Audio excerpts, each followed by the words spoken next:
Siap dah. Terima kasih atas kehadirannya Bapak Ibu guru yang sangat berbahagia. Hari ini kita akan menyimak berbagi praktik baik dari Bu Ainul Muafidah SPD, yaitu tentang implementasi 7 jurus BK hebat, yang ini merupakan hasil dari Bu Ainul belajar di Malang ya Pak, di Batu selama 2 hari dan selama 4 hari. Jadi ini memang benar kata Pak Joko tadi, sudah jadi pendekar gitu Pak Joko ya. Jadi nanti silakan kalau ada pertanyaan, kenapa kok Bapak Ibu guru yang diminta berbagi praktik baik, karena ini nanti juga berhubungan dengan Bapak Ibu guru, terutama Bapak Ibu wali kelas. Waktu dan tempat untuk Bu Ainul dipersilakan.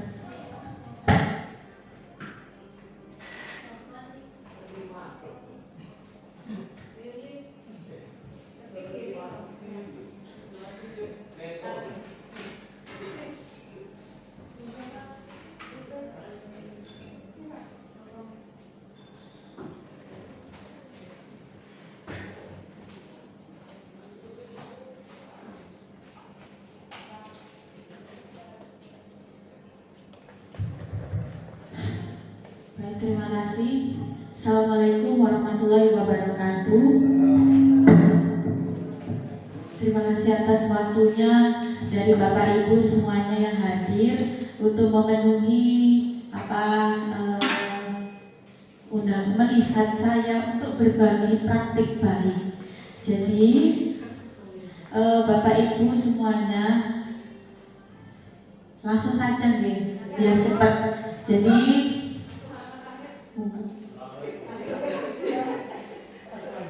gini Bapak Ibu, pada tanggal 22 sampai 23 kemarin itu Oktober ini kami 6 guru BK dari Situbondo, itu mewakili dari Situbondo itu mengikuti BIMTEK. Di sana itu kita itu diajari bagaikan menjadi seorang pendekar. Makanya kenapa kok gambarnya itu pendekar. Di sana kami mempelajari jurus-jurus menjadi pendekar yang nantinya diharapkan bisa mengimplementasikan 7 jurus BK hebat di sekolah masing-masing dan menularkan ke guru. Jadi nanti ini kami itu masih calon fasilitator daerah. Nanti setelah lulus kami akan jadi fasilitator daerah, maka kami akan melakukan diseminasi ke sekolah-sekolah, terutama sekolah asal seperti itu. Kenapa kok ini kita bahas, kenapa kok ada program pemerintah 7 jurus BK hebat ini? Karena sekarang ini programnya dari Kemendikdasmen, salah satunya 7 jurus BK hebat itu semua guru mata pelajaran, guru wali kelas, guru kelas, dan terutama guru BK itu wajib mengimplementasikan apa itu BK. Jadi semua guru itu harus menjadi guru BK bagi anak-anak. Untuk apa? Agar anak-anak itu bisa berkembang potensinya secara positif, kemudian efektif dalam belajarnya, dalam perkembangannya, dan agar menciptakan suasana sekolah yang aman dan nyaman. Itu tujuannya Bapak Ibu. Nah, di sini kami itu kemarin itu mempelajari bagaimana 7 jurus BK hebat. Ada 7 hal. Yang pertama, kenali potensi.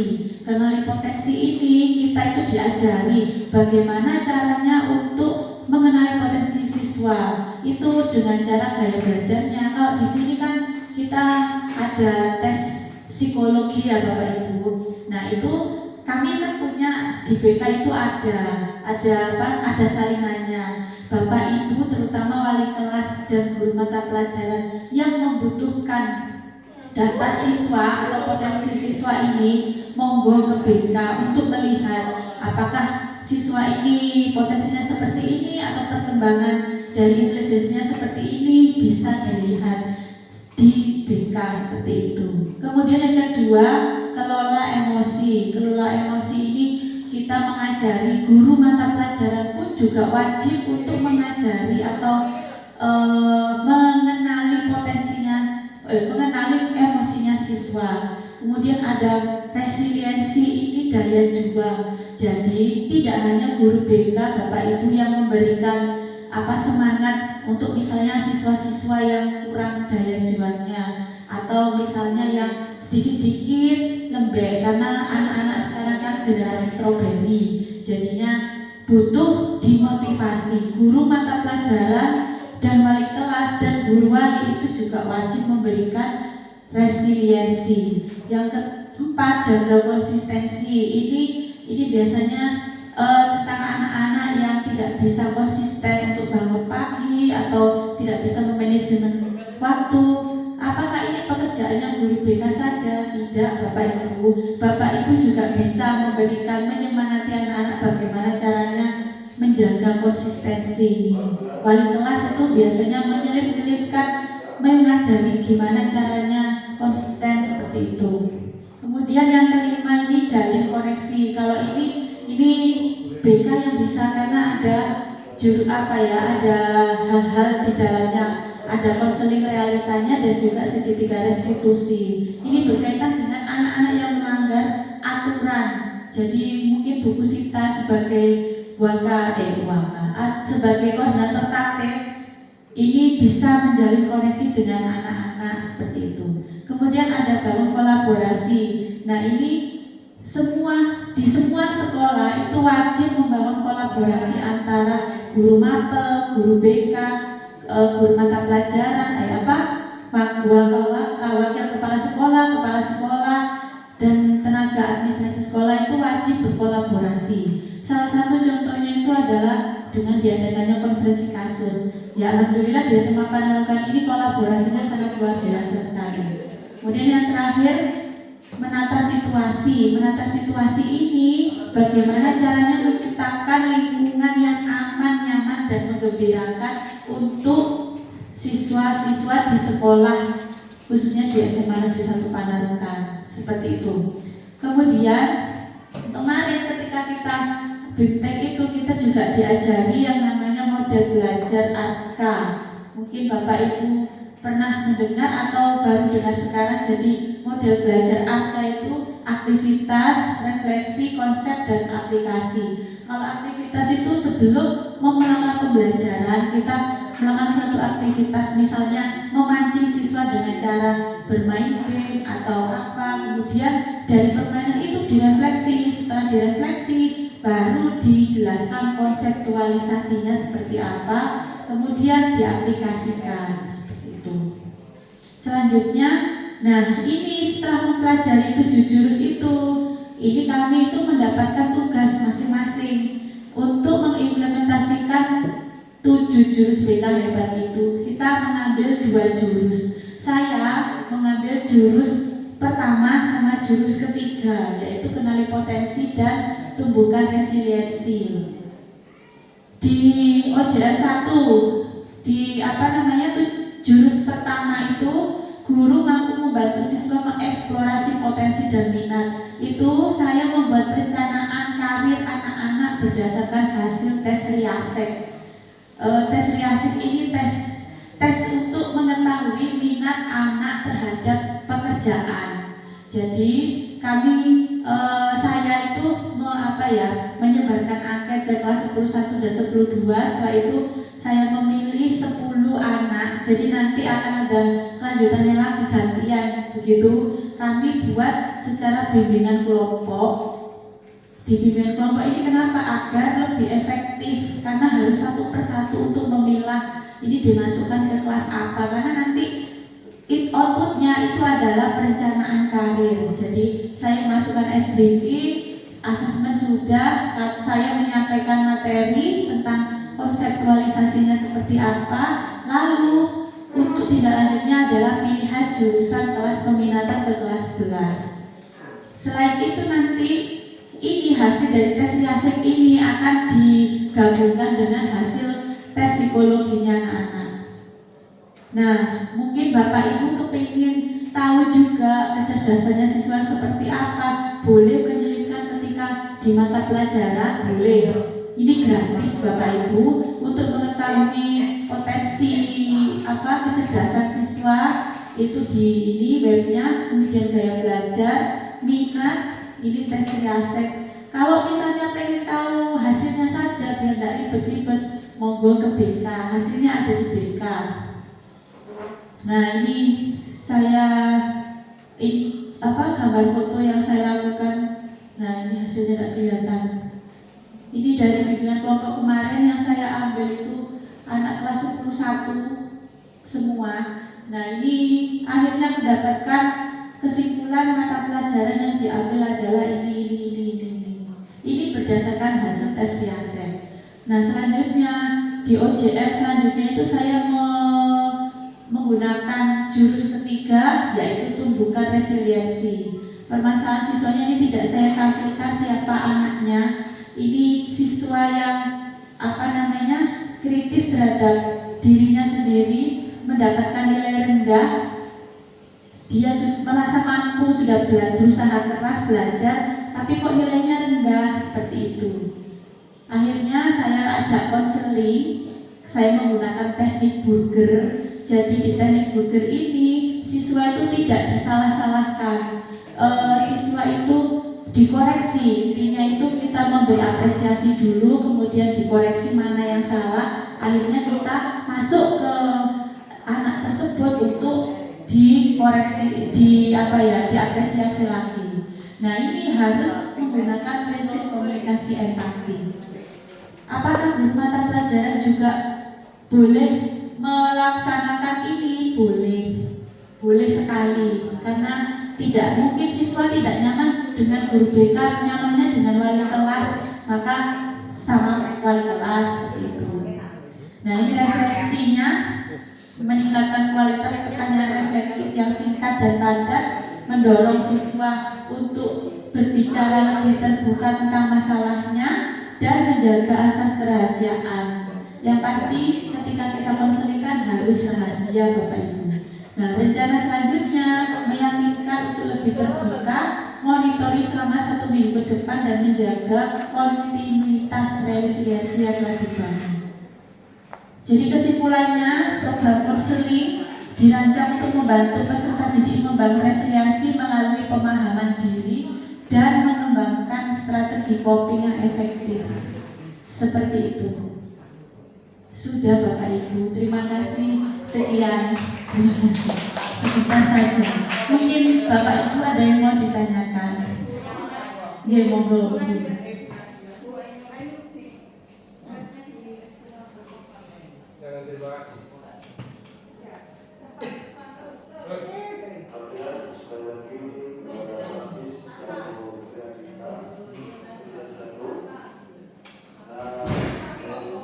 Ibu monggo.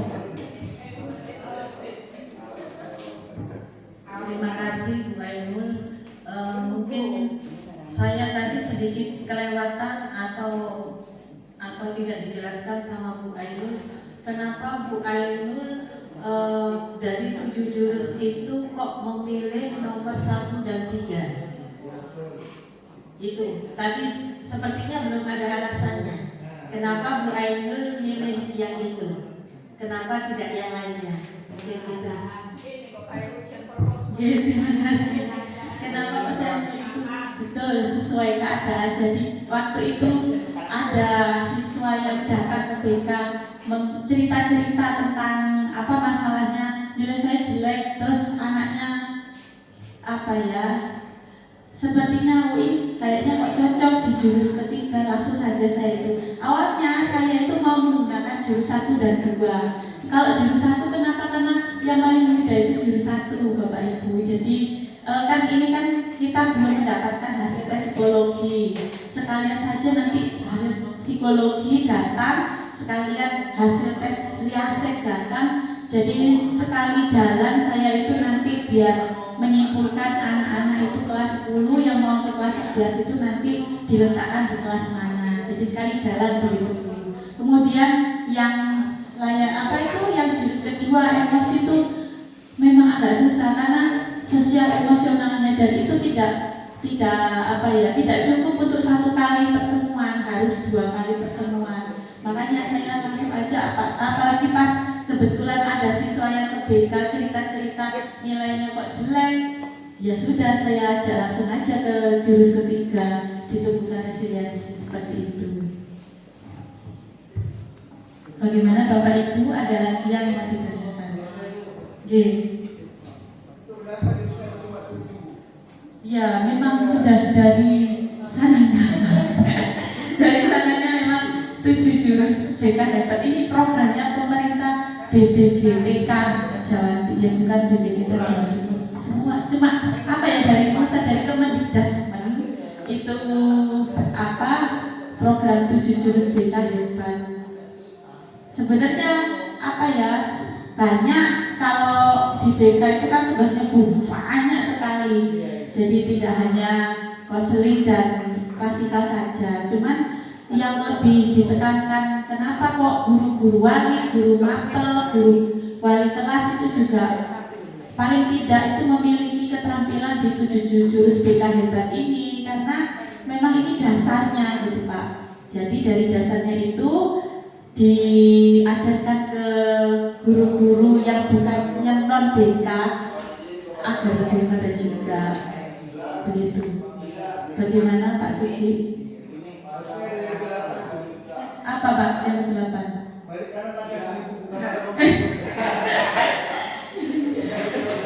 Ada yang ke-9, kacau lah, kacau. Oke.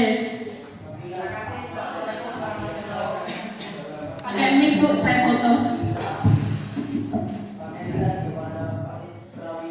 Akhir-akhir ini mungkin kita bisa mendengar, bisa melihat beberapa kasus terakhir di SMA 72 Jakarta yang awalnya katanya ya, kita kan masih belum tahu kepastian, dasarnya adalah adanya bullying. Dan saya kira potensi itu di SMA sangat banyak sekali. Paling mudah dari kita Bapak Ibu guru bisa menjadi sumber bullying juga. Kita kadang secara tidak langsung kita bisa melakukan itu, walaupun maksudnya entah itu berguru atau apa, kadang kita juga bisa melakukan tanpa kita sadari. Nah, dari 7 jurus BK Hebat ini, kira-kira untuk mengantisipasi merebaknya kasus bullying yang ada di Indonesia hari ini, terutama di SMA Panarakan, itu bagaimana menurut Bu Ainul? Terima kasih. Terima kasih atas pertanyaannya. Saya mencoba menjawab. Memang kasus yang lagi viral di Jakarta itu salah satunya juga karena kasus bullying, dan salah satunya itu karena adanya potensi keluarga. Jadi berawal dari kondisi keluarga yang mendukung dia itu peran utamanya itu adalah keluarga yang membuat dia itu melaksanakan seperti itu gitu loh Bu. Nah, dari 7 jurus BK Hebat ini apa yang harus dilakukan terutama di SMA Negeri 1 Panarukan? Kalau kasus bullying itu Bu, itu ada tim khususnya, yaitu tim TPPK. Jadi tim TPPK ini punya tugas khusus untuk mencegah kekerasan dan kejadian seksual yang terjadi di sekolah-sekolah. Nah, 7 jurus BK Hebat ini mendukung untuk menunjang kegiatan yang dilakukan oleh TPPK juga salah satunya. Nah, ini kan dasarnya. Jadi bagaimana penerapannya? Mulai dari kelola emosi itu yang terpenting. Yang pasti tidak hanya guru BK saja yang memberikan pengetahuan tentang emosi siswa, terutama di SMA Panarukan ini kan emosinya meledak-ledak. Awal-awal masuk anak kelas 10 itu emosinya dikit-dikit saya buang bacok seperti itu Bu. Jadi selain saya sebagai guru BK memberikan materinya, dari wali kelas, dari guru mapel itu juga bisa menyelipkan ketika ada jam kos atau jamnya pelajarannya itu diselip-selipkan seperti itu. Selain itu juga ada jalur koneksi yang pasti, konseling dengan siswa itu lebih ditekankan lagi agar tidak terjadi bullying. Dan yang terpenting adalah menata situasi bagaimana guru semua warga sekolah itu bekerja sama agar sekolah nyaman, aman, dan menggembirakan. Mungkin itu Bu. Sama-sama Bu atas pertanyaannya. Ada lagi Bapak Ibu? Kalau tidak ada, mungkin saya tutup dulu. Pas B, terima kasih banyak atas waktunya meluangkan hadir menonton saya berbagi praktik baru.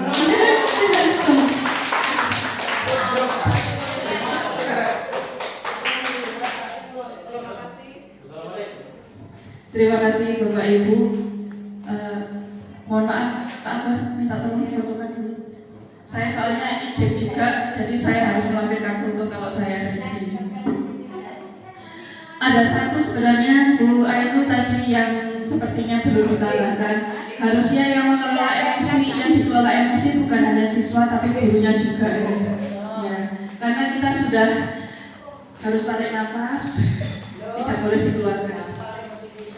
Terima kasih Bu Ainul, sangat menarik sekali implementasi 7 jurus BK hebat, dan semoga Bapak Ibu guru bisa menerapkannya di kelas sedikit, meskipun hanya sedikit. Nanti kita banyak juga gak apa-apa, karena hanya 15 menit sepertinya tidak cukup. Harusnya nanti bagaimana penerapannya yang lebih nanti akan disampaikan dalam diseminasi Bu Ainul. Terima kasih dari saya mewakili Bu Ainul. Mohon maaf jika ada kekurangan. Wassalamualaikum warahmatullahi wabarakatuh.